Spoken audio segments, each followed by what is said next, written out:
السلام علیکم ویورز، میرا نام عطاء الرحمن اور آپ دیکھ رہے ہیں عطاء بخاری یوٹیوب چینل۔ قرآن کریم کی مسلسل ایکسپوزیشن کے سلسلہ میں آج ہم سورہ المائدہ کی آیت نمبر 103 کی ایکسپوزیشن کریں گے۔ اس آیت میں 4 چیزوں سے متعلق وضاحت کی جا رہی ہے اور یہ بڑی قابل غور چیز ہے۔ آج بھی یہی کچھ ہو رہا ہے، جس چیز سے منع کیا جا رہا ہے، جیسے پچھلی آیات میں ہم نے دیکھا کہ جو غیر ضروری سوالات ہیں، جزیات ہیں، تفاصیل ہیں، ان سے منع کیا گیا۔ آج بھی ہم وہی کچھ کر رہے ہیں، اصولوں کو نہیں دیکھتے، جزیات کو دیکھتے ہیں۔ تو اسی طرح اس آیت کے اندر بھی جن 4 چیزوں سے متعلق بات کی جا رہی ہے، وہی کچھ آج ہم کر رہے ہیں، اسی ڈگر کے اوپر ہیں جس ڈگر کے اوپر سابقہ اقوام تھیں اور جن کو ان چیزوں سے منع کیا گیا، آج ہم وہی کچھ کر رہے ہیں۔ تو شروع کرتے ہیں سورہ المائدہ آیت نمبر 103۔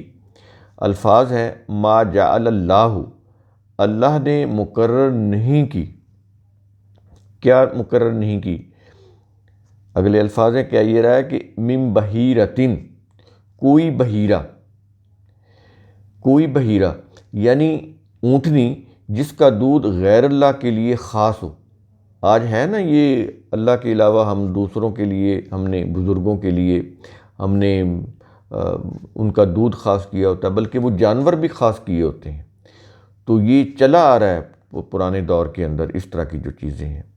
تو کہہ یہ رہا ہے کہ کوئی بحیرہ یعنی اونٹنی جس کا غیر اللہ کے نام کے اوپر کوئی وقف کیا جائے، کوئی جانور یا اس کا دودھ یا کوئی اونٹنی جس کا دودھ وقف کیا جائے، تو یہ اللہ نے کوئی نہیں مقرر کیا۔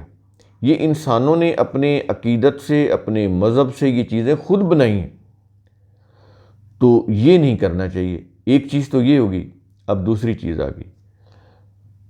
دوسری چیز یہ کہہ یہ رہا ہے کہ ولا صائبتن، اور نہ کوئی صائبہ یعنی کوئی جانور جو غیر اللہ کے نام پر وقف ہو۔ پہلے تو اونٹنی کا دودھ، یا یہ صرف اونٹنی نہیں، کوئی بھی جانور ہو، بکری ہو، گائے ہو، اس کا دودھ غیر اللہ کے نام کے اوپر وقف کر دیا جائے، یا وہ جانور ہی پورا کا پورا جو ہے وہ غیر اللہ کے نام کے اوپر وقف کر دیا جائے۔ تو یہ صائبہ میں کوئی بھی جانور جو غیر اللہ کے نام کے اوپر وقف ہو، اسے صائبہ کہا گیا ہے۔ تو کہتا ہے یہ چیز یہ اللہ نے مقرر نہیں کیا، یہ انسانوں نے اپنے مذہب، اپنے عقائد کی روح سے خود یہ چیزیں بنائی ہیں، مذہبی پیشواؤں نے بنوائی ہیں اور لوگوں کو اس کے اوپر پھر چلایا ہے۔ اور اگلے الفاظ ہیں، کیا یہ رہا ہے ولا وسیلتن، نہ وسیلہ، یہ تیسری چیز ہوگی، نہ وسیلہ یعنی کوئی اونٹنی جو غیر اللہ کے لیے آزاد ہو۔ تو کہتا ہے یہ بھی اللہ نے مقرر نہیں کیا، یہ بھی انسانوں نے اپنے مذاہب، اپنے عقائد کی روح سے ایسے یہ عقیدے بنائے ہیں۔ تو وسیلہ میں یہ چیز آ گئی کہ کوئی اونٹنی جو غیر اللہ کے لیے آزاد کی گئی، تو یہ بھی نہیں۔ اور چوتھے نمبر کے اوپر آ رہا ہے ولا حامن، اور نہ حام، یہ نہ حام، کوئی اونٹ جو غیر اللہ کے لیے آزاد ہو، یعنی یہ بھی اللہ نے مقرر نہیں کیا، یہ بھی لوگوں نے اپنے مذاہب اور عقائد کی روح سے ایسی چیزیں بنائی ہیں۔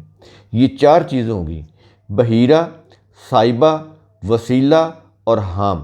ہم نے بتا دیا جو الفاظ عربک میں قرآن کے ہم نے وہی لکھے، آگے بریکٹ میں ان کی وضاحت کی گئی ہے کہ بحیرہ سے مراد اونٹنی جس کا دودھ غیر اللہ کے لیے خاص ہو، صائبہ کوئی جانور جو غیر اللہ کے نام پر وقف ہو، وسیلہ کوئی اونٹنی جو غیر اللہ کے لیے آزاد ہو، اور حام کوئی اونٹ جو غیر اللہ کے لیے آزاد ہو۔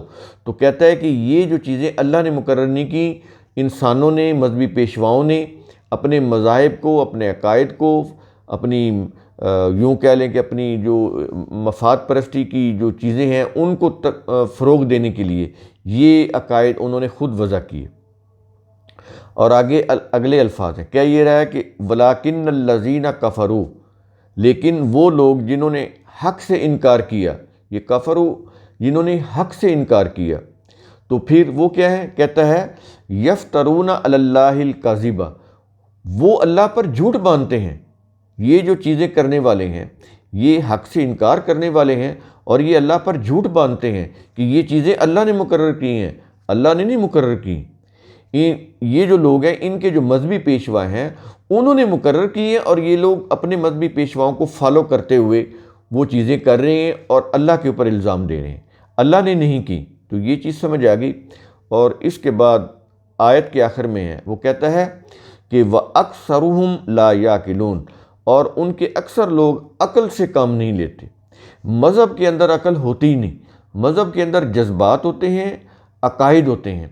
تو جذبات اور عقائد یہ آپس میں ملے ہوتے ہیں، اس لیے جب جذبات کی روح سے کوئی عقائد دل میں سما جاتے ہیں وہ پھر نکلتے نہیں۔ جتنی بھی آپ دلائل دے لیں، انسان دل کی جذبات کی روح سے سوچ رہا ہوتا ہے، عقل تدبر کی روح سے نہیں سوچتا۔ تو جو چیز عقل و فکر کی روح سے نہ کی جائے، محض جذبات کی روح سے کی جائے، تو اس میں پھر کوئی دلیل کام نہیں آتی۔ اس لیے قرآن کریم کہتا ہے کہ عقل و فکر سے کام لو، سوچو کہ یہ چیز صحیح ہے یا غلط ہے، کیا ہے اس کی حقیقت، کیا ہے، یہ کیسی ہونی چاہیے، یہ ہے بھی یا نہیں، یہ درست ہے بھی یا نہیں۔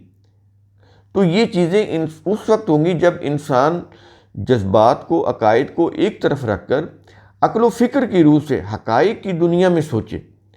مذہب جو ہے وہ انسان کو حقائق کی دنیا سے دور لے جاتا ہے، دین جو ہے وہ انسانوں کو حقائق کی دنیا میں لے کر آتا ہے، دلائل برہان کی دنیا میں لے کر آتا ہے۔ دین کی بنیاد عقل و فکر کے اوپر ہوتی ہے، دلائل برہان کے اوپر ہوتی ہے۔ مذہب کی بنیاد جذبات کے اوپر ہوتی ہے اور عقائد کے اوپر ہوتی ہے۔ تو یہ بہت بڑا ڈیفرنس ہے مذہب اور دین میں۔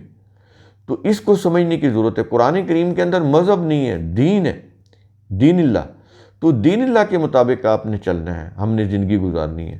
اگر ہم نے مذہب کے مطابق زندگی گزارنی ہے تو وہ مذہبی پیشواؤں کے اپنے اپنے بنائے ہوئے راستے ہیں جن کے اوپر لوگ چل رہے ہیں۔ تو اس میں پھر جذبات ہوتے ہیں، اس میں عقائد ہوتے ہیں، اس میں حقائق نہیں ہوتے۔ حقائق، دلائل، براہین یہ کس میں ہوتے ہیں؟ دین کے اندر، قرآن کے اندر۔ تو قرآن کریم کا اصول ثم تتفکروا، اس کی روح سے آپ خود بھی سوچا کریں، سمجھا کریں، غور و فکر کیا کریں۔ شکریہ۔